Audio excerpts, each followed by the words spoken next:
비난이나 욕설이 나한테 주어졌을 때 그것이 나를 기분 나쁘게 하느냐 안 하느냐는 그 욕설 자체에 달려있지 않고 그 욕설에 대해서 내가 얼마나 동의하느냐에 달려있어요. 내가 어떤 스토리텔링을 하고 있느냐가 곧 내가 누구고 내가 무엇이냐를 결정해요. 나라는 건 스토리텔링 이야기 덩어리예요. 알아차리는 거예요. 도대체 무슨 스토리텔링을 지금 내가 하고 있는 거지? 지금 이 상황에서 나는 지금 이 경험을 내가 어떻게 받아들이고 있지? 그걸 내가 알아차리면 경험자가 찢어지는 그 고통을 느끼고 기억자에 그게 쌓이고 뭐 이래도 배경자는 그걸 그대로 비춰내고 알아차릴 뿐 얘가 아프진 않죠. 페인 그대로 받아들이고 알아차리고 끝. 좋은 인터뷰로 건강한 세상을 만듭니다. 최경 인터뷰 시즌2 두 번째 게스트는 김주환 교수님이십니다. 교수님께서는 서울대학교 정치학과와 동대학원을 졸업하셨습니다.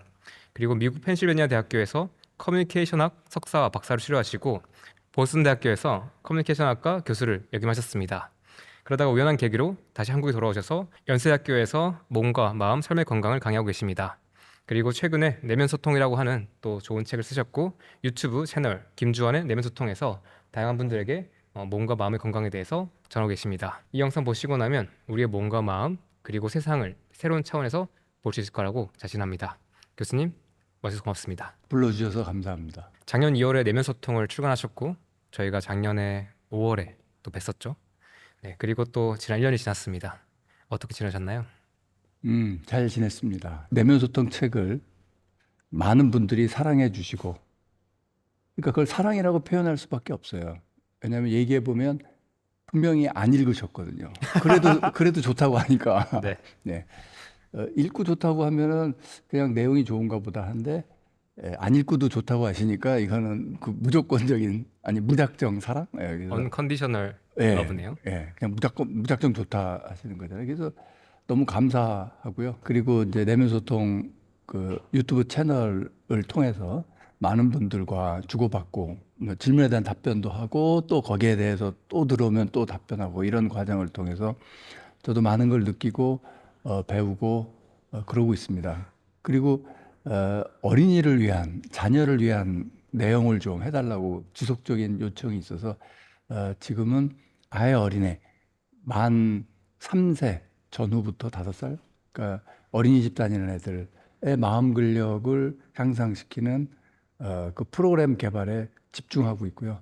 그 다음에는 초등학생, 중학생, 이제 어른 이런 식으로 좀 그 구체적인 프로그램을 만들어 가려고 계획하고 있습니다. 오늘 이 인터뷰 시리즈의 끝에 제가 약간 교육이나 양육 관련해서 많이 여쭤볼 텐데요. 그때 그 내용들을 제가 조금 더 귀하게 듣겠습니다. 예, 알겠습니다. 저희가 오늘 이야기할 게 되게 많습니다. 일단 미리 좀 말씀을 드리면 교수님께서 쓰신 내면소통이라는 책이 가지고 있는 이야기의 폭과 깊이가 어마어마합니다. 제가 이번에 다시 읽으면서 작년에 읽었을 때랑 또 달랐어요. 작년에 내가 이거를 전혀 이해하지 못했구나라고 생각할 수 있을 정도로 완전 새로운 느낌으로 봤습니다. 오늘 최대한 그 제가 궁금했던 것들 또는 보시는 분들이 읽지 않았더라도 오늘 영상 한 편으로 그것들을 다 이해할 수 있게 끌어보겠습니다. 일부러 제가 조금 짓궂은 질문을 할 수도 있고요. 모른 척 질문을 할 수 있습니다. 왜냐하면 보시는 분들 입장에서는 그 개념이 너무 생소하니까 제가 그런 관점으로 물어봐도 이 사람 너무 안 읽었다 생각하는 것보다는 아는 것도 좀 있는데 제가 약간 시청자 입장에 대변해서 여쭤보는 것들도 있다라고 생각하시면 좋을 것 같습니다. 사실 이 방송을 보는 분들은 잘 못 느끼시겠지만 겸님이 저에게 보내준 이 인터뷰를 위한 질문 그 내용 정말 여러 페이지가 넘고 내용이 엄청납니다. 그래서 이제 각오를 하고 왔습니다. 우리가 첫 인터뷰를 작년 5월에 아까 말씀하셨듯이 작년 5월에 그 한강공원에 주차장에 차 세워놓고 차 안에서 하지 않았습니까? 그때도 인터뷰만 5시간을 차 안에서 했거든요. 네. 근데 여기 여러분들이 이렇게 지금 스튜디오에 계시고 이렇게 준비 제대로 해서 하시니까 제 생각에 이거 한 10시간 가지 않을까. 그러면 안 되겠지만 예, 각오하고 있습니다. 예, 무엇이든지 물어보셔도 됩니다. 네, 오늘 제가 교수님 많이 괴롭혀 보겠습니다. 일단 우리가 오늘 몸과 마음에 대해서 이해를 하는 시간인데요. 제가 이런 마음에 대한 이야기를 할 때 다양한 개념들이 있긴 한데 이것들 일상적으로 쓰다 보니까 아는 것 같지만 막상 설명해보라고 하면 구분이 잘 안 되는 경우가 많은 것 같아요. 그래서 저는 가장 먼저 우리의 몸과 마음이 무엇인지에 대해서 여쭤보고 싶습니다. 각각에 대해서 어떻게 정의할 수 있을까요? 저는 마음이란 용어를 잘 쓰지 않습니다. 음, 이상하죠. 왜냐하면 내면소통 책 자체가 마음 근력인데 네, 마음이란 말을 잘 안 쓰다니. 거기 그 책을 자세히 보시면 마음 근력 키우기 마음의 또 얘기는 많이 나오는데 자 그렇다면 마음이란 뭐냐? 그거 해야 마음 근력이 나올 거 아니에요. 근데 마음이라는 얘기는 아예 설명을 안 하고 있습니다. 마음이라는 건 정의 내리기도 힘들고 뭐 하기도 힘들다고 쓱 넘어가요. 대신 의식, consciousness가 어쩌고 의도가 어쩌고 주의가 어쩌고 이런 얘기들을 많이 하죠. 생각이라든지 이런 걸. 그럼 마음이란 말을 왜 이렇게 앞에 전면에 내놓고 다루지 않느냐 하면 일상적으로 마음이란 말은 너무나 다양한 개념으로 사용되고 있습니다. 그래서 마음이란 얘기를 전면에 놓고 논의를 해나가기가 어렵습니다. 왜냐하면 마음 이랬을 때 사람마다 생각하는 머릿속에 떠오르는 게 다 달라요. 하나 예를 들어보면 우리나라 말에 마음 그러면 너 마음 먹었냐? 그럼 의사결정했냐라는 뜻이에요. 네, 내 마음은 그렇지 않아. 그건 내 어떤 그 취향이 이거 마음에 드세요? 너 취향이 좋으냐? 이런 뜻이 있는 거고요. 내 마음대로 안 돼. 그거는 내 의도대로 안 된다는 뜻이에요. 완전 의도. 네. 그래서 그 밖에도 뭐 마음은 여러 가지 너의 마음을 사로잡고 싶어. 이거는 또 다른 얘기예요.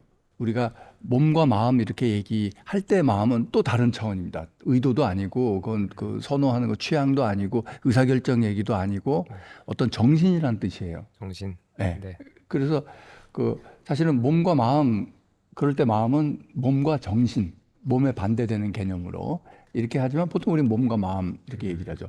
그래서 이 얘기를 말씀을 드리는 얘기는 마음이라는 용어는 너무나 한 10대까지가 될 거예요. 마음이라는 용어로 우리가 의미하는 바가. 그래서 그건 소통 불가의 개념입니다. 네, 그냥 어떻게 보면 좀 편한 말이기도 하죠. 마음 이래 버리면 다 커버가 되는 말인데 근데 구체적으로 이런 논의를 하고 인간의 정신작용이 어쩌고 막 이런 얘기를 하려면 마음이라는 용어는 써서는 안 되죠. 몸과 마음 할 때 이 마음은 이분법적인 차원에서 그렇죠. 이 피지컬 바디, 이 살덩어리로서의 몸에 대비되는 어떤 게 우리 뒤에 속에 어딘가 있을 것 같다. 그런 느낌이 들죠. 우리가 보이는 이 몸뚱아리 이거 몸이라고 쳐. 그거 말고 뭐 이렇게 좀 떠들고 있는 이 어떤 뭐 정신 생각 뭐 의식 뭐 이거 있잖아. 예, 그걸 마음이라고 한다. 요 정도로만 일단 해놓고 자세하게 더 이제 하나하나 설명을 드려보도록 하겠습니다. 벌써 재밌는데요. 저는 재미있다 그러면 안 돼요. 왜냐면 아직 아무 얘기도 안 한 거거든요. 마음이라는 말이 네, 사용하기가 좀 어렵다. 좋습니다. 그래서 우리가 좀 그거를 주의를 깊게 한번 돌이켜 볼 만하죠. 도대체 나는 마음이라는 말을 지금 어떤 뜻으로 쓰고 있는가? 이 개념을 확실하게 우리가 정확하게 이해하기 위해서는 우리가 마음이라는 개념 안에서 쓰이는 것들을 좀 하나씩 짚어야 될 것 같아요. 여기에는 사실 뇌과학에 있는 개념들, 의식, 자아, 감각, 지각, 느낌, 감정, 생각 또는 행동과 기억까지 이런 개념들이 있는데 이것들을 한번 각각 제가 여쭤본다면 어떻게 설명할 수 있을까요? 가장 먼저 의식입니다. 그 의식에 대해서 얘기를 한번 해봅시다. consciousness라고 하는 거. 그 의식에 대해서도 예를 들어 지금 이 사람이 코마 상태야, 무의식 상태야, 또는 우리가 잘 때 정신이 없어. 그러다가 야 정신 차려, 정신 차려. 그래서 이게 깨는 거 있잖아요. 잠에서 깨든 아무튼 뭐 코마 상태에서 깨든 깼을 때 의식을 되찾았다고 하죠. 그 의식이 있고요. 네, 그거 말고 지금 내가 그걸 의식하고 있어. 요 의식하고는 조금 또 다릅니다. 그래서 앞에 의식은 wakefulness, 깨는 거를 얘기하고요. 그거 말고 일단 일반적으로 우리 머릿속에서 돌아가고 있는 내가 뭘 의식한다 할 때 의식, 그걸 한번 생각을 해봅시다. 이것도 뭐 인공지능이 과연 의식이 있는가 이런 거랑도 연결되는 질문이기도 하고요. 이 의식은 뭐냐면 우리 안에서 자동적으로 일어나는 스토리텔링, 그 스토리텔링은 지금 나의 경험에 대한 것 이렇게 얘기할 수 있어요.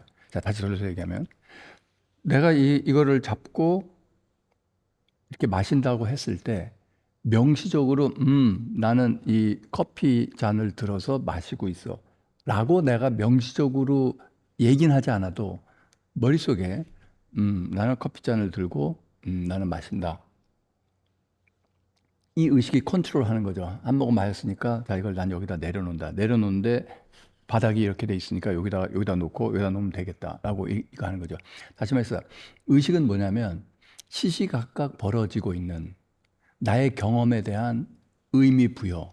그게 이 스토리텔링에 이제 우리가 지금 하고 있는 거다. 이렇게 말씀을 드릴 수 있습니다. 그럼 그걸 왜 하냐? 그럼 이제 내면소통책 5장으로 들어가서 이제 자세하게 설명해야 되는데 그건 좀 긴 얘기니까 일단 여기까지만 말씀을 드리겠습니다. 자동적으로 시시각각 끊임없이 이루어지고 있는 스토리텔링 그리고 그 스토리텔링을 하는 주체를 의식이다. 이렇게 말씀드릴 수 있겠습니다. 그럼 의식은 약간 주체인가요? 아니면 주체이면서 결과인가요? 그것도 아주 재밌는 논점인데 이렇게 얘기할 수 있어요. 우리가 자의식이라고 하는 건 또 좀 다르거든요. self consciousness. 그 자의식이라는 건 이걸 그 컵을 내가 들었다가 내가 내려놓는다라는 그 내가 지금 이 상황을 컨트롤할 수 있다라는 어떤 에이전트라는 건 뭐라고 할까? 이런 주체? 뭐 하고 있는 덩어리? 그 에이전트의 느낌이 있는 거죠. 그래서 내가 이거를 하고 있다, 컨트롤하고 있다라는 의식, 그게 셀프 컨셔스니스입니다. 그래서 셀프 컨셔스니스는 주체인 거고 의식은 그냥 그 스토리텔링 그 자체인 거고. 그 약간 주체적인 측면도 있지만 결과적인 측면도 있겠죠. 둘 다 있다는 말씀이세요? 네. 그러면 약간 뒤에서 조금 더 제가 여쭤보고요. 다음은 자아인데요. 자아는 영어로 self라고도 하고 ego라고도 쓰는 것 같아요. 혹시 자아는 어떻게 보시나요? 자아는 제 강의를 들어보신 분들은 익숙하시겠지만 자아에는 크게 봐서 세 가지 종류가 있죠. 시시각각 이 경험을 처리하는 경험자가 있고 그 경험자가 만들어낸 스토리텔링을 저장함으로써 이루어지는 네. 그걸 에피소딕 메모리 일화 기억이라고 그래요. 그 일화 기억의 집적물 쌓인 거 그게 기억자입니다. 그 기억자를 다른 말로 하면 이지오, 에고라고 표현합니다. 그래서 에고가 곧 셀프인 건 아니고 셀프의 특정한 한 종류인 거죠. 네. 보통 너 내가 누군지 알아? 나는 말이지 하는 나. 네. 저는 김주환인데요. 요때 그건 다 에고입니다. 네. 그래서 가장 우리가 일상적으로 통용하는 자 자기 소개하세요. 그때 너의 에고에 대해서 얘기하라는 뜻이에요. 그러면 저는 뭐 어디 학교를 졸업하고 뭐 이력서에 쓰는 거 네. 이런 거 있잖아요. 네. 그 이력서에 쓰는 거 아니면 우리가 기억하는 모든 것. 나는 고향이 어딘데 말이야. 옛날에 초등학교는 어디서 다녔고 말이지. 그때 5학년 때 담임 선생님은 누구였는데 말이지. 뭐 이런 온갖 기억. 그게 다 에피소딕 메모리입니다. 그러니까 일화 기억이란 말이죠. 그 일화 기억이 다 쌓인 게 그게 에고예요. 그래서 일화 기억이 다 쌓인 그 덩어리. 그래서 그 일화 기억, 그 기억을 없애버리면 에고도 없어지죠. 실제로 기억상실증, 에고가 없어지죠. 그러네요. 내가 누군지 모르죠. 그럼 약간 촬영 중에 이 카메라로 치면 저 카메라가 경험자 그렇죠. 그리고 경험자 쭉 하고 있는 경험. 그래서 만들어진 파일들이 기억자. 쌓아놓은 거. 네. 그렇게 얘기할 수 있어요. 정확하게 하면 카메라는 경험자 맞아요. 근데 카메라가 계속 동영상 파일을 생산해내죠. 그건 일화 기억들이에요. 네. 그럼 이 일화 기억들을 뭉뚱그려 모아서 나라고 생각하는 주체가 그게 에고예요. 그러면 파일 자체는 아니네요. 파일 자체는 그냥 나 옛날에 이거 했어, 이거 저거 했어 이런 그 기억들인 거죠. 스토리들. 네. 그러면 약간 집정물이라고 보기보다는 집정물에 대한 어떤 주체를 얘기하는 것 같습니다. 결국 그 집정물 덩어리라고 저는 생각을 해요. 집정물의 덩어리인데 네. 근데 주체적 개념도 있다 약간. 그럴 수도 있겠네요. 네, 주체적 개념도 있을 수 있겠어요. 그래서 우리가 이런 거 있죠. 뭐냐면 에고는 보통 나쁜 뜻으로 쓰여요. 왜 나쁜 뜻으로 쓰이냐면 네. 불행하게 만들거든요. 어떤 점에서 불행하게 만들냐면 그 자기가 이러이러하게 살아왔다라는 그 일화 기억에 네. 과도하게 의미를 부여하고 집착을 하는 거예요. 네. 그걸 아집이라고 그래요. 나에 집착한다. 거기서 말하는 아는 에고예요. 그 에고에 집착하는 거죠. 에고에 집착하는 거의 대표적인 게 그거예요. 너 나 누군지 알아? 너 내가 감히 누군지 알고 감히 그러냐? 이게 에고 아집인 거예요. 그래서 참 재밌는 거는 너 내가 누군지 알아? 에고에 집착하는 사람은 뭐냐면 나 이 에고를 지키려고 노력하는 것 같죠? 천만에 실질적으로는 나 이 에고를 공격하는 대상을 찾아다녀. 이게 무슨 얘기냐면 에고가 있는데 누가 나를 이 에고를 공격하지 않을까? 얘인가? 얘인가? 계속 그걸 찾아다녀요. 오. 에고는 누가 이 에고를 사랑해주고 예뻐해주지 않을까를 찾지 않아요. 오, 진짜요? 그러면 에고의 특성은 이거를 누가 무시하지 않을까? 이거를 나 폄하하지 않을까? 그래서 찾아다니기 때문에 별것도 아닌 말이 이렇게도 해석될 수 있고 저렇게도 해석될 수 있잖아요. 네. 그러면 최악으로 나쁘게 받아들여요. 이게 이 에고에 집착하는 게 특성이에요. 그럼 만약에 반대인 케이스는 어떻게 반응하나요? 에고에 집착하지 않으면 그러면 집착하지 않기 때문에 이럴 수도 있고 저럴 수도 있고 또는 심지어 노골적인 욕이나 비난이라도 하더라도 그건 나랑 상관없다고 생각하죠. 저 사람의 문제지 나의 문제가 아닌 거죠. 그 오렌지 나무까지 얘기 제가 했잖아요. 오렌지 나무까지 그게 뭔가요? 그 뭐냐면 예를 들어 우리가 서로 욕을 하고 비난하고 이제 그거에 대해서는 교수님 말씀대로 사랑과 존중을 하려고 해도 나를 그렇게 다들 무시하고 그래서 주변 사람이 나를 무시하고 주변 사람이 나를 폄하하고 주변 사람들이 나를 막대하고 어려서부터 나는 사랑을 못 받았고 이거에 대한 고민을 하시는 분들이 의외로 굉장히 많더라고요. 그래서 다시 한번 이거를 말씀을 드리고 싶은데 비유적으로 말씀을 드리면 저의 에고적인 생각은 남자고 이제 늙어가는 남자고 이런 사람이에요. 그런데 누가 와서 저런 뚱땡이 할망구 같으니라고 나한테 욕을 했어요.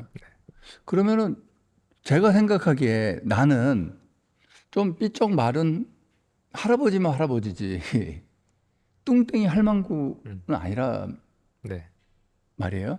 그러면 그 욕이 별로 임팩트가 없어요. 그렇죠. 그렇겠죠. 근데 누가 이런 저런 말레깽이 할아범 같으니라고 저를 욕을 하면 기분이 좀 나쁘죠.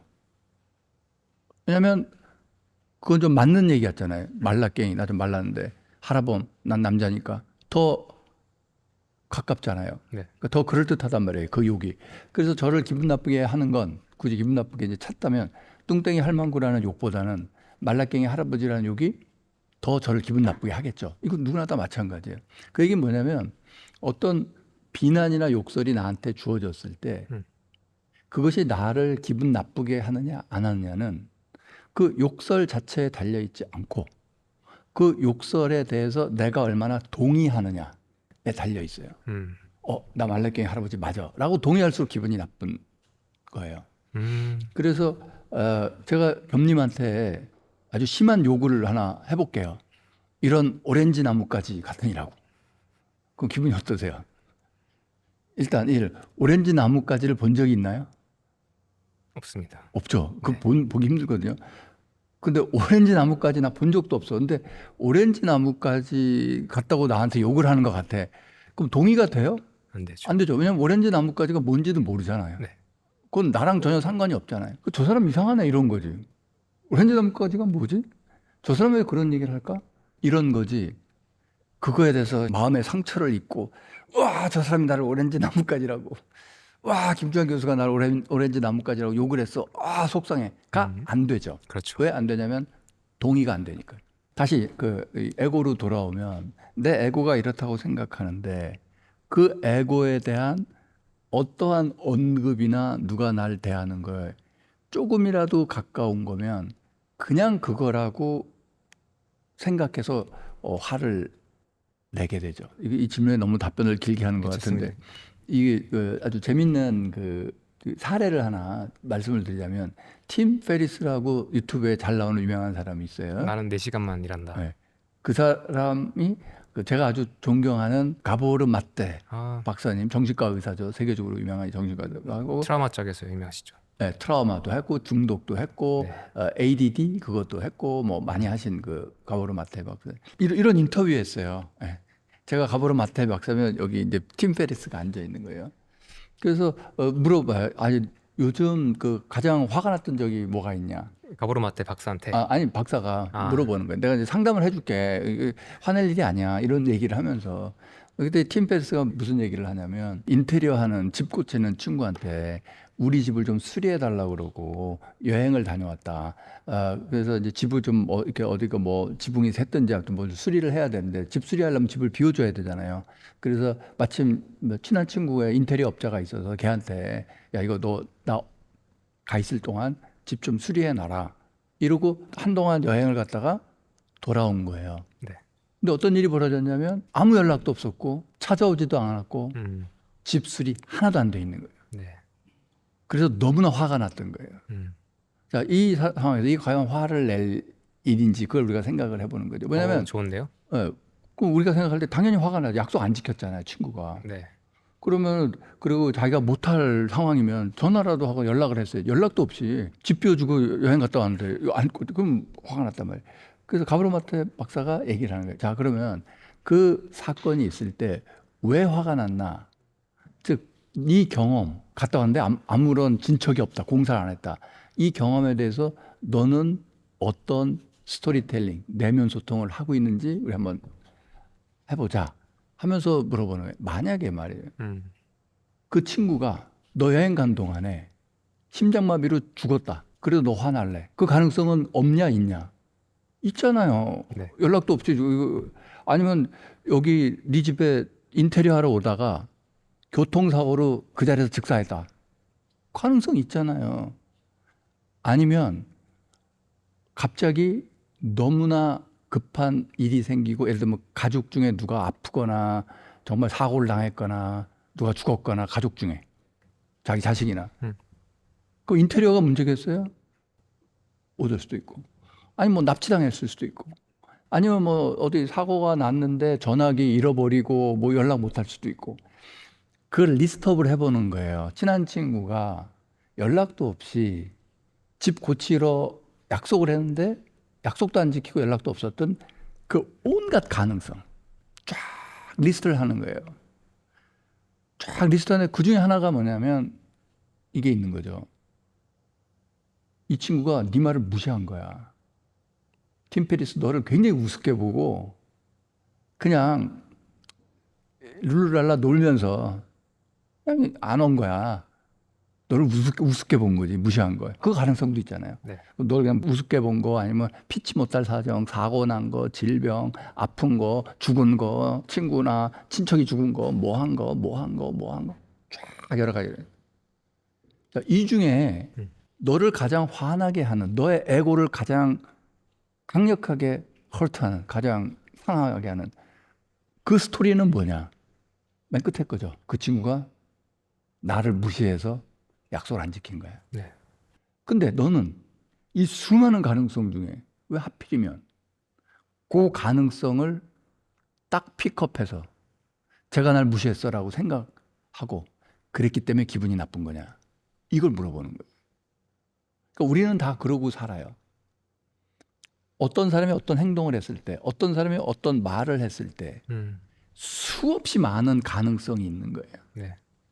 저 사람은 저렇게 말할 수밖에 없는, 예를 들면 저 사람은 저렇게 나를 공격할 수밖에 없는, 예를 들면 과거에 트라우마가 있든지 뭐가 있든지 나랑 상관없는 거죠. 나랑 상관없는데 이 사람의 과거의 분노, 이거를 나한테 투영해가지고 막 공격해 올 수가 있는 거죠.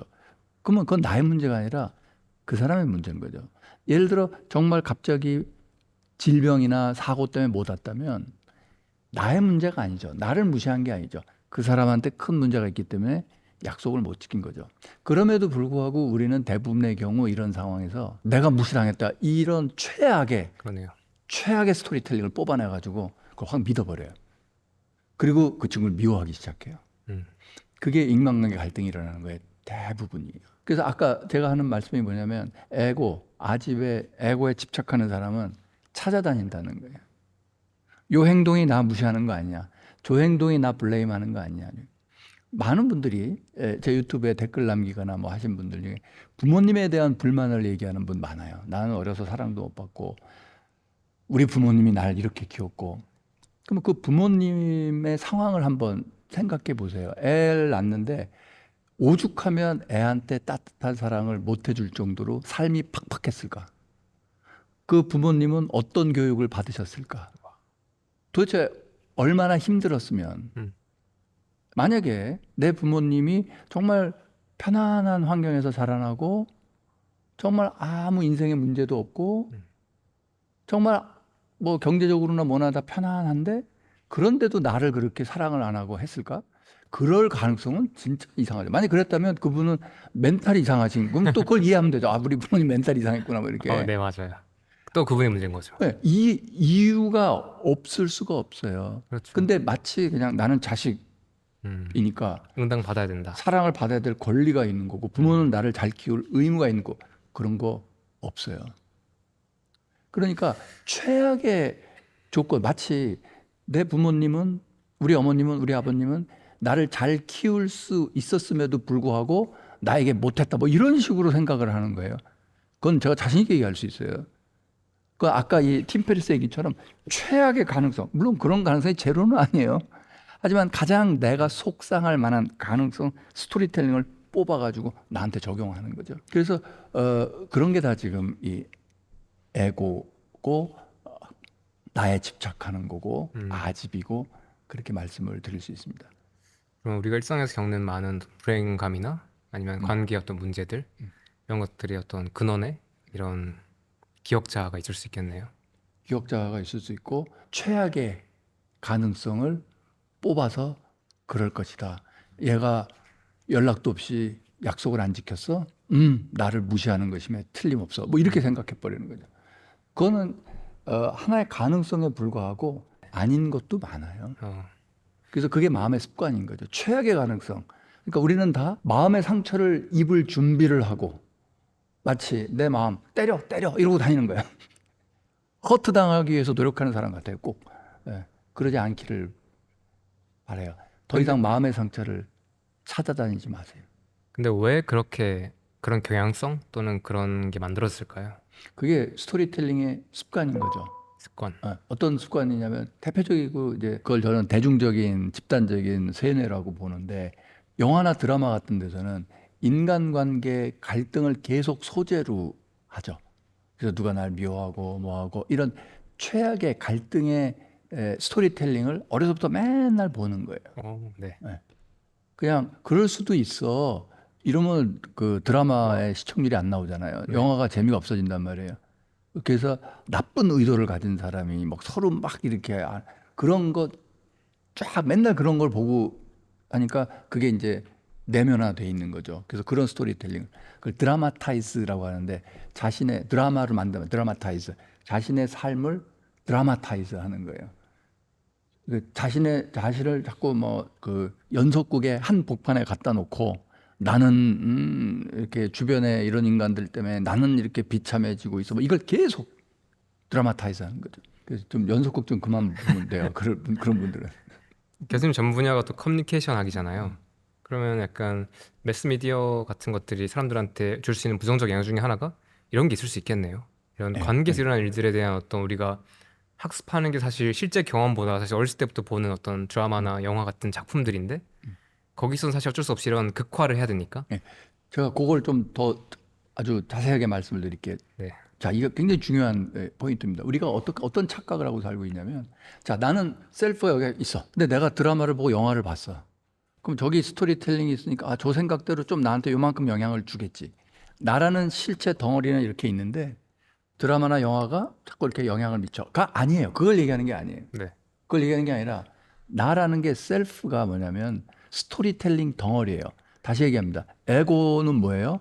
일화 기억, 스토리가 쌓인 거예요. 에고를 바꾸려면 스토리텔링의 습관을 바꿔야 된다. 제가 누누이 얘기하고 있습니다. 자동적으로 내 안에서 돌아가고 있는 이 스토리, 얘기, 이 내면 소통, 이게 곧 셀프예요. 그리고 그 과정을 의식이라고 해요. 스토리텔링 그 과정을 의식이라고 한단 말이에요. 그러니까 셀프는 스토리텔링의 덩어리예요. 그래서 내가 어떤 스토리텔링을 하고 있느냐가 곧 내가 누구고 내가 무엇이냐를 결정해요. 나라는 건 스토리텔링 이야기 덩어리예요. 그렇기 때문에 내가 어떤 이야기를 내면화하고 어떤 이야기를 내가 안에서 쭉 돌리고 있느냐, 나는 어떤 이야기의 습관을 갖고 있느냐가 내가 누구냐, 내가 무엇이냐를 결정해요. 그렇기 때문에 예를 들면 어려서부터 보는 만화책, 게임, 좀 커서는 드라마, 만화영화, 영화 이런 스토리가 우리를 결정해 버려요. 이제는 SNS까지 들어가겠네요. 이제 SNS, 인스타그램 보고 뭐 거기다 댓글 달고 이다 스토리거든요. 그렇죠. 나 이때 뭐 했어 뭐 하는 방법. 그게 셀프 자체예요. 와. 그게 나 자체예요. 그러니까 이렇게 보시면 돼요. 내가 뭐지? 내가 뭐냐면 나 그동안 당신이 그동안 살면서 읽었던 책, 그동안 살면서 봤던 영화, 드라마 이거의 집적물이에요. 그래서 이 미디어는 매체는 셀프에 영향을 미친다? 아니. 그냥 셀프 그 자체를 만들어 버려요. 그러네요. 그래서 변화시키기가 매우 매우 어려워요. 그런 셀프가 점토라고 치면 그걸 빚는 손이네요. 이렇게. 빚는 섬도 아니라 점도 진흙 자체예요. 자체. 스토리가. 네. 네. 진흙 자체를. 그래서 그걸 바꾸려면 내가 원하는 스토리텔링을 할 수 있는 게 돼야 되는데 내가 원하는 스토리텔링을 할 수 있는 힘, 내가 원하는 스토리텔링을 할 수 있는 스토리의 재료가 없잖아요. 그렇죠. 내가 그거 어디서 나? 난 여태까지 보고 들은 게 학교 교과서랑 뭐 영화랑 게임이랑 뭐 드라마랑 남들이 얘기하는 고정관념이랑 이거밖에 없는데 주변 대인관계, 부모님. 그 주변 친구. 사람들도 다 드라마에 물든 사람들이 얘기하고 있는 거예요. 그렇죠. 그걸 우리는 흔히 상식이라고 하죠. 사회적 통념이라고 하죠. 근데 거기서 빠져나와야 되는데 빠져나올 다른 스토리텔링의 대안이 없잖아요. 네. 그래서 그럼 어떻게 해야 되느냐? 첫 단계는 뭐냐면요. 알아차리는 거예요. 음? 도대체 무슨 스토리텔링을 지금 내가 하고 있는 거지? 지금 이 상황에서 나는 지금 이 경험을 내가 어떻게 받아들이고 있지? 그걸 내가 알아차리면 거기에서 자유, 그러니까 그냥 확 규정되는 게 아니라 거기서 한 발짝 떨어져서 그 프로세스에서 내가 어떠한 자율성을 발휘할 여지가 조금씩 생기기 시작을 해요. 내가 지금 어떤 스토리텔링 하고 있지? 어떤 소설 쓰고 있지 지금? 그거 알아차린다는 건 뭐냐면 그게 바로 셀프를 알아차린다는 거예요. 셀프를 내가 알아차린다. 나는 누구인가, 나는 무엇인가 그런 게 명상의 주제라고 하잖아요. 네. 근데 굉장히 추상적으로 들리잖아요. 네. 그게 아니에요. 머릿속에서 지금 어떤 스토리텔링이 돌아가고 있지? 네. 네, 그걸 알아차리는 거예요. 지금 막 드는 생각이 있는데요. 최근에 나온 영화 중에 인사이드 아웃 혹시 영화 아세요? 들어본 것 같기도 하고. 아, 그래요? 각 사람마다 다 뇌 안에 어떤 다양한 캐릭터들이 있고 거기에 뭐 조이, 기쁨도 있고 우울도 있고 슬픔도 있고 뭐 당황이도 있고 이런 애들이 있어서 막 서로 이제 막 이야기를 주고받고 결정을 하는 그런 이야기인데요. 제가 이걸 보고 나서 느낀 게 요즘 애들은 진짜 좋겠다라는 생각이 들었어요. 왜냐면 이 어렸을 때 이런 걸 보면 이 아이들은 결국엔 감정이라는 게 이런 거구나. 나란 사람의 이 안에서 이렇게 시각화된 어떤 스토리로 이걸 받아들이고 나의 감정을 이렇게 느낄 수 있게 되는 게 되게 좋다고 느꼈어요. 반대로 우리 어렸을 때 보는 작품들은 사실 뭐랄까, 저는 남자긴 한데 좀 안타깝게도 뭐 백설공주, 신데렐라, 여자분들이 어떤 살아가는 것 자체가 어떤 뷰티 이런 외모가 되게 중요하고 또 어떤 이걸 백마탄 왕자가 있고 이런 스토리들에 되게 많이 약간 저는 길들여진 느낌? 어린이들이 보는 작품들이 정상적으로 세상을 스토리를 할 수 있게 가는 면도 있지 않나라는 생각이 들었었습니다. 이런 거예요. 우리가 늘 소비하고 있는 어려서부터 보고 있는 예를 들면 백설공주부터 시작해서 백설공주, 뭐 알라딘 또 뭐 그다음에 이제 그 마블 코믹스의 뭐 여러 가지 뭐 이런 거 그다음에 맨 시리즈 있잖아요. 슈퍼맨, 뭐 스파이더맨, 배트맨 이 맨 시리즈라든지 뭐 이런 것들 그런 것들의 아주 근본적인 해악은 이거에 쫙 공통점이 있어요. 스토리텔링의 기본 구조가 있어요. 네, 뭐가 있냐면 악당이 있어요. 그렇죠. 악당은 없을 수가 없어요. 이 스토리 구조에. 항상. 또 악의 존재. 예를 들면 독사과를 건네는 마귀 할멈부터 시작해가지고 뭐 아무튼 악의 존재가 있어요. 악. 예스. 세상을 멸망시키려는 악의 존재가 있어요. 주인공은 뭐냐면 그거에 맞서 싸워요. 그리고 주인공은 초반에 약해요. 네. 주인공은 영화 하는 동안에 고생을 정말 직세게 해요. 아무리 센 슈퍼맨도 뭐 이상한 금속 때문에 광석 때문에 힘 빠지기도 하고 배트맨도 뭐 이게 또 짝퉁 나타나고 막 이게 힘들기도 하고 아무튼 엄청 고생을 해요. 힘들어요. 음. 근데 결국 악을 처단해요.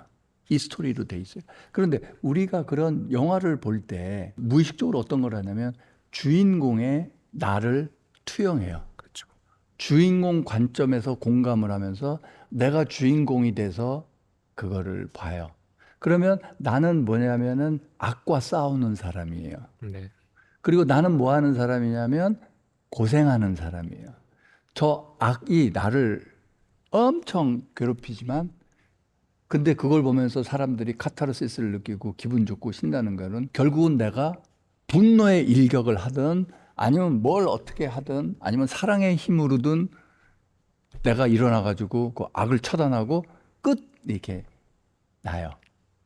적어도 어떠한 영화도 악이 승리하고 끝 주인공 불쌍해 죽었어. 이거는 없어요. 그건 무슨 아주 이상한 예술 영화 아니면 그건 불가능해요. 항상 악은 처단돼야 돼요. 대중 영화는 그렇죠. 네. 그럼 뭐가 되냐면 우리가 그런 종류의 맨 시리즈 영화부터 시작해서 백설공부터 시작해서 뭐 홍지파치부터 시작해서 뭐 악과 선의 대립구도인 몇 개나 봤을 것 같아요. 수없이 많이 봤어요. 아니면 이제 주말 드라마나 이렇게 저녁 드라마도 어떤 비운의 드라마도 주인공들이 있고, 다 주인공이 힘들고 뭐 하고 악이 있죠. 네, 이런 시어머니 시트고, 이 나쁜 의도를 가진 악이 있단 말이죠. 그렇죠. 그걸 복수하려고 하고 막 그렇죠. 이런 거예요. 그런데 그게 쫙 깔려 있기 때문에 우리 머릿속에는 뭐가 콱 들어와 있냐면 세상에는 악당들로 가득 차 있다. 이게 꽉 들어와 있어요. 이게 우리의 음, 집단적 불행의 시초예요. 악이 들어와 있고 그다음에 그 지금 선과 악의 대립 구도라고 하는 이 이야기 패러다임은 저널리즘에도 그대로 들어와 있어요. 뉴스에도 그대로 들어와 있어요. 냉전 시대는 미국, 소련 그대로 들어와 있고 현대는 지금 뭐 중국과 미국 뭐 그냥 들어와 있고 한국은 뭐 남한과 북한 이렇게 들어와 있고 악과 선으로 계속 지금 들어와 있어요. 아니면 그냥 하나 어느 무슨 살인 사건이 일어났다. 하나의 사건이어도 악당이 있는 거예요. 잠재적인 누구누구 연쇄살인마든 뭐 악당 있고 피해자가 있는 거예요. 제가 자신 있게 얘기합니다. 자신 있게. 세상에는 선과 악으로 딱 나눠지지 않습니다. 이 얘기는 나쁜 사람이 없다는 게 아니에요. 근데 그 나쁜 사람도 누군가의 나쁜 사람이고 누군가에게는 둘도 없는 자식이고 자기 자식을 사랑하는 부모예요. 세상엔 그런 조커 같은 순수 나쁜 어떤 정말 퓨어 이블 없어요. 근데 우리는 자꾸 어떻게 착각을 하냐면 나를 괴롭히는 모든 거 예를 들면 직장 상사부터 시작해서 나를 괴롭히는 모든 거를 절대 악으로 봐요. 왜냐하면 어려서부터 그게 패러다임이 딱 돼 있거든요. 그러니까 세상이 얼마나 힘드냐면 절대 악으로 쫙 둘러싸여 있는 거예요. 내 삶이. 근데 나는 무력해. 나는 배트맨 차도 없고 슈퍼맨 같은 망토도 없어. 그 어떻게 돼요? 우울증 빠질 수밖에 없어요. 무기력증에 빠질 수밖에 없어요. 이 잘못된 스토리텔링의 구조로부터 빠져나와야 돼요. 선과 악의 대립이라는 그다음에 선과 악의 대립이기 때문에 뭐가 안 되냐면 사람들이 깜짝깜짝 놀라고 제가 아직도 강의하는데 힘든 게 뭐냐면 용서 강의하는 게 그렇게 힘들어요. 용서는 사람들이 나쁜 걸로 생각해요. 분노의 처단 이게 좋은 거예요. 어떻게 나한테 나쁘게 군 그 사람을 용서할 수 있어요. 나한테 나쁘게 군 건 내가 주인공인데 내 삶에서 내가 주인공이야. 나한테 나쁘게 군 그 사람은 그게 뭐 범죄자든 아니면 뭐든 절대 악이거든요. 이 스토리텔링의 구조에서 어려서부터 쫙 세뇌당한 거죠. 이 스토리텔링 구조로 세뇌당한 거예요. 어려서부터 세뇌당한 내 관점에서 보자면 처단해야 될 절대 악이에요. 나는 뭐 해야 돼요? 분노해야 돼요. 분노의 일격을 날려야 돼요. 근데 힘은 없네. 그럼 좌절하는 거죠. 그래서 지금 이거의 근본적인 해악을 우리가 못 느끼고 있어요. 그래서 기사 쓰는 기자나 네. 그 기사를 뉴스를 읽는 사람들이나 다 뭐에 빠져 있어요? 선과 악의 이분법에 빠져 있어요. 다. 그리고 한번 잘 보세요. 모든 기사에 보면 블레임의 대상이 돼 있어요. 그러니까 비난의 대상이 암시돼 있어요.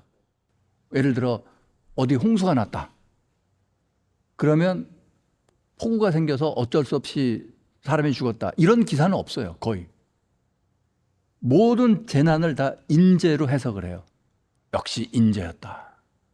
어디 뭐 배수구를 뚫어놓지 않아가지고 사람이 죽은 거다. 그렇게 해석할 수도 있죠. 근데 일부러 그랬을까? 어쨌든 인재였다. 악당을 만들어야 돼요. 여기 관리 책임자 그 사람들이 사람을 죽겠다. 빌딩에 불나서 죽었어. 인재였다. 소방시설이 어떻게 되고 이거 소방 검정 안 했고 뭐 이거 건축을 잘못 지었고 뭐 이거 지진 나서 건물이 무너졌어. 인재였다.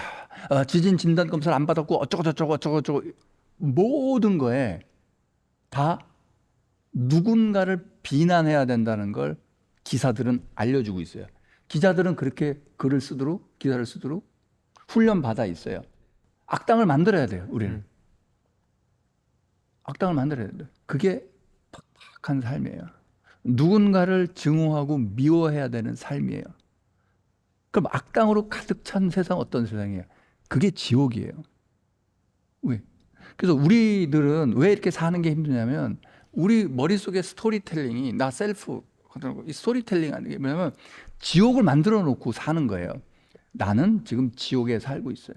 나는 한 발짝만 밖에 나가면 나를 뜯어먹고 해치고 하려는 잠재적 가해자들로 늘 둘러싸여 있어요. 그래서 조금만 더 가면 피해망상이 되는 거고 조금만 더 가면 계속 인간관계 갈등을 겪게 되고 조금만 누가 뭐라 그러면 분노가 폭발하는 거예요. 왜냐하면 두려움 때문에. 그래서 이 스토리텔링에 우리 머릿속에 들어와 있는 그 선과 악의 대립, 이 이분법적 이거는 대표적인 게 옛날에 있던 그 사람들한테 이렇게 현혹하기 쉽고 금방 이해가 되고 악당과 이거 빛과 어둠 이런 선악의 대립 구조는 옛날 조로아스터교라든지 그 다음에 또 한때 많이 퍼졌던 옛날에 마니교라고 있어요. 선과 악의 이분법적인 걸로 이거 하고 있죠. 그렇게 보면은 세상 이해하기는 쉽죠. 누구를 처단해야 될 사람인가 계속.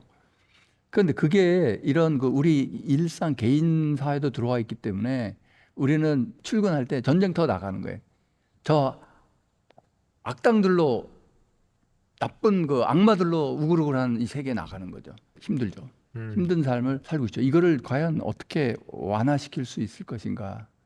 그게 상당히 어려워요. 그리고 그런 그 관점이 아주 단순한 이분법적인 관점이 정치 과정을 이해하고 여론을 형성하고 하는 거에도 꽉 다 들어와 있어요. 그렇죠. 그래서 그냥 의견이 다른 게 아니라 사실 민주주의는 기본 가치는 같은데 정책적 대안에서 좀 다른 거 그렇죠. 또는 가치의 우선순위가 좀 다른 거 이거 갖고 논쟁을 해야 되는데 그게 아니라 그냥 틀렸죠. 악이에요. 악 그냥 네. 처단 대상 네. 아, 네. 처단 대상 그걸로 계속 지금 되고 있죠.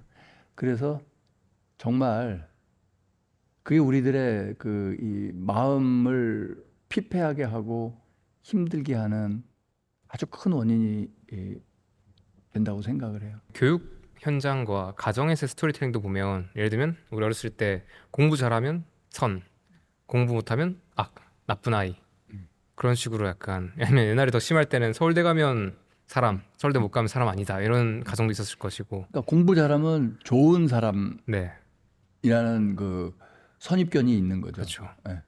아니면 뭐 비싼 동네에 살면 또 좋은 거 네. 아니면 맨날 나쁘게 된 거 예, 계속 그렇죠. 그런 식으로 우리가 이분법적으로 약간 본 스토리텔링의 습관이 그냥 문화적으로 집단적으로 가지고 있는 거네요. 그렇죠. 드라마라든지 헐리우드 영화에 나오는 악을 보면 악당들은 파워가 있어요. 세요.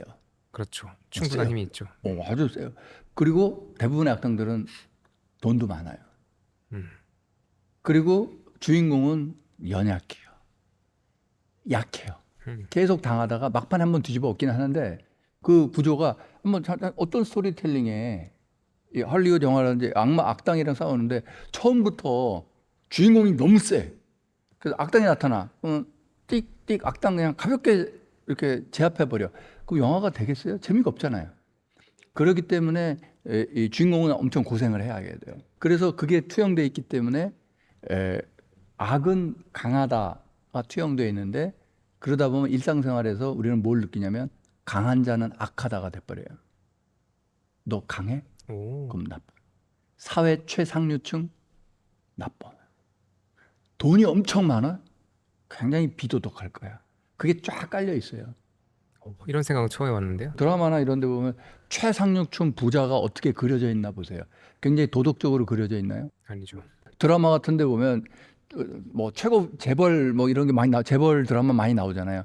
그럼 재벌 드라마가 굉장히 도덕적이고 그 가정의 문화도 아주 좋고 그 재벌 가정들이 사랑과 존중으로 가득 차 있고 이런 재벌 집을 본 적이 있어요? 생각해보면 그 저희 네. 어머니 아버지 그 어렸을 때 보는 드라마들 보면 주말에 섞고 보면 항상 그 두 가지 집이 있는데 한쪽 집은 이제 약간 집이 이제 마루 한옥 같은 이제 마당이 있고 형편이 이렇게 좋진 않은데 사랑이 있는 이제 주인공의 집이고 네. 반대쪽 집 이제 악역 집은 그 2층 집이 잘 사는 계단으로 집이고. 슬리퍼 타고 올라가고 네. 거실에서 과일 먹는 그런 네. 집이잖아요. 네. 근데 거기는 갈등도 있고 사람들이 좀 사악하죠. 네, 근데 여기는 흔히 얘기하는 서민. 네. 하지만 그러면 따뜻하고 따뜻하고 뭐 하고 이렇게 그려져 있죠. 어, 충격적인데요. 그러니까 계속 이분법으로 지금 그 나누는 거예요. 와, 그래서 우리는 그냥 만약에 돈이 많아 그러면 속으로 나쁜 놈 이 자동적으로 스토리텔링이 되도록 이 세뇌가 당해 있어요. 또 한 가지 재밌는 거는 또 뭐냐면 그러면서도 성공했어? 그러면 부지런하고 유능했을 거야. 실패했어? 무능해? 그럼 무능하고 비도덕할 거야. 게으를 거야. 이게 또 깔려 있어요. 네 그런 게 있죠. 네. 아니면 외모나 살 찌는 거에서도 약간 그런 것도 있죠. 가치 평가를 많이 하죠. 네. 그게 다 스토리텔링 들어와 있는 거예요. 그러니까 무슨 얘기냐면 그 네. 악당을 그릴 때 체형이 굉장히 막 크고 뚱뚱하거나 인상이 우락부락하거나 이런 악당이 많아요. 아주 깨끗하게 슬림하고 바디라인 좋고 근데 악당이야. 이거 잘 없어요. 그런 식으로 우리가 또 세뇌된 게 그게 있겠다. 계속 세뇌당하고 있는 거예요. 요즘 현대 작품들은 조금 더 이런 부분에 대해서 뭐랄까 좀 더 인물들을 입술로 표현하기도 하는 것 같고 오히려 선과 악이 무엇인가를 이제 약간 질문하게 만드는 작품들도 있는 것 네, 같긴 그런데 합니다. 그 약간 예외적으로 야 이렇게 해도 되네. 그러니까 원래 이건데 거기서 약간 그 말하자면 변주가 있네. 그래서 재미있네. 요 정도지. 기본 구조는 우리 어려서부터 배웠던 음, 이 선과학의 대립이 이게 깔려 있어요. 그래서 그거를 좀 알아차렸으면 해요. 예를 들어 직장에서나 아니면 어디서 나를 괴롭히는 상사가 있다고 했을 때 그 상사의 입장에서 저 사람의 성격은 왜 저렇게 됐을까? 저 사람은 이 상황에서 이렇게 얘기하는 게 나를 괴롭힌다는 걸 아나 모르나? 저 사람의 의도는 뭘까? 그리고 저 사람이 저런 얘기를 한다고 해서 내가 이렇게까지 힘들어하는 이유는 또 뭔가? 내 안에서 어떤 복수심이 생기고 있나? 아닌가? 이런 거를 계속 알아차려 보는 걸 뭐 바꾸려 할 필요는 없고요. 음. 분노가 일어나면 일어나는 대로 계속 알아차리는 노력부터 해보시면 마음 근력 향상에 도움이 될 거라 이렇게 생각합니다. 좋습니다. 그러면 우리가 자아에 대해서 얘기했는데 말씀하신 자아 중에서 우리가 배경자에 대한 이야기도 하시잖아요. 네. 이건 어떻게 설명할 수 있을까요? 지금 경험자, 기억자 주로 얘기했잖아요. 기억자가 에고인 거고 경험자는 지금 막 이 경험자와 기억자 이 두 개가 있다 우리 안에 얘네는 별도다라는 걸 밝혀낸 거는 다니엘 캐니만이라는 그 심리학자죠. 이제 실험을 통해 가지고 자세한 건 이제 내면소통 책에 있고 실험을 통해서 경험자, 기억자가 있다 이거를 했는데 거기에 또 다른 많은 그 학자들도 셀프가 여럿이 우리 안에 있다라는 개념은 좀 달라도 이러저러한 연구들을 많이 했어요. 그래서 저는 그 중에 하나를 이렇게 뽑아서 그러면 이 두 개의 경험자, 기억자 다음에 배경자 이건 순수한 알아차림, 배경자 알아차림의 주체, 알아차리는 그 에이전트 주체 그거를 이제 배경자라고 하고 그래야 배경자가 있어야 경험자도 알아차리고 기억자도 알아차릴 수 있죠. 네.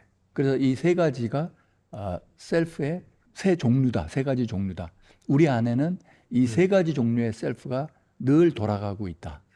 네, 이거를 지금 그 얘기를 한 거죠. 다시 한번 정리하면 네. 배경자는 백그라운드 셀프라는 배경자는 알아차리는 존재예요. 저번에 책에서 그 스크린에 상영되는 거 얘기하셨잖아요. 그 비유를 들어서 설명하면 어떻게 할 수 있을까요? 스크린에 상영되는 그 비유는 제가 번역한 그 루퍼트 스파이라 그 사람이 늘 하는 얘기예요. 그 Being Aware of Being Aware, 네. 알아차림에 대한 알아차림 이렇게 번역한 책 거기도 나오는 얘기인데 뭐냐면은 우리 의식에서는 여기 방이 이렇게 돼 있고 뭐 이런 일들이 벌어지고 이렇게 어떤 이벤트가 쫙 흘러가고 있잖아요. 그걸 영화에 비유한 거예요. 영사기에서 스크린에다 비추는 건 우리는 스크린을 보고 있지만 네.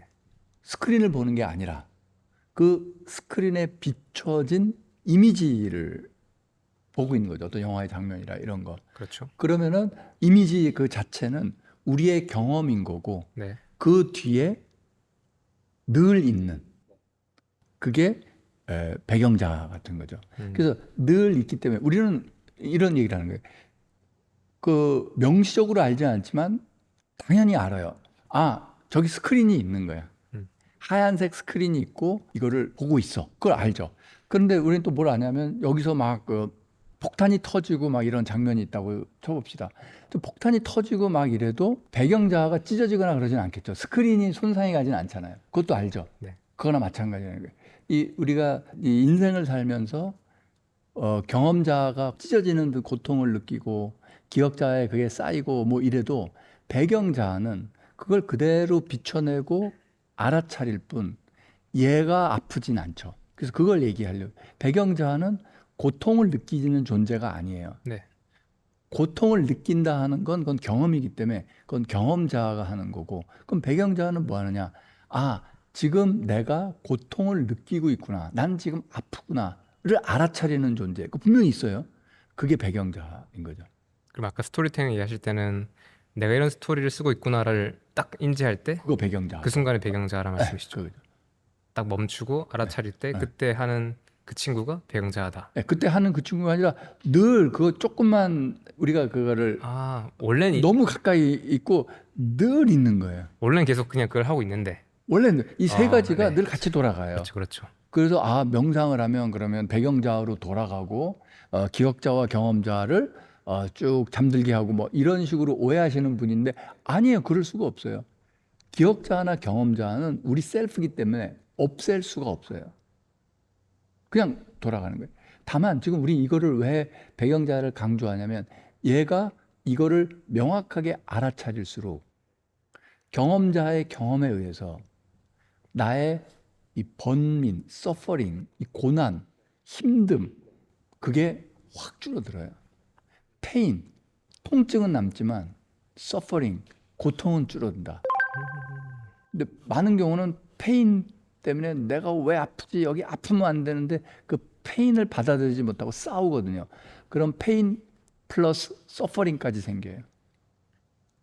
그래서 명상을 하는 이유는 이 배경자의 알아차림을 강화하는 거고 배경자의 알아차림을 통해서 페인을 그대로 받아들이고 알아차리고 끝.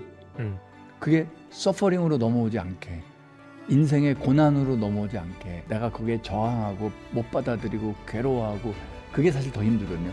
그거 하지 않도록 하는 거 그게 배경자의 알아차림이에요. 여기서 잠시 저는 감정에 대해서 얘기를 좀 해보고 싶은데요. 남이 무례하게 하거나 우리한테 뭔가 했을 때 어떤 부정적 감정을 느끼지 않습니까? 그러면 그 감정이라는 것은 아까 말씀하시는 이런 자아와 어떤 관계가 있나요?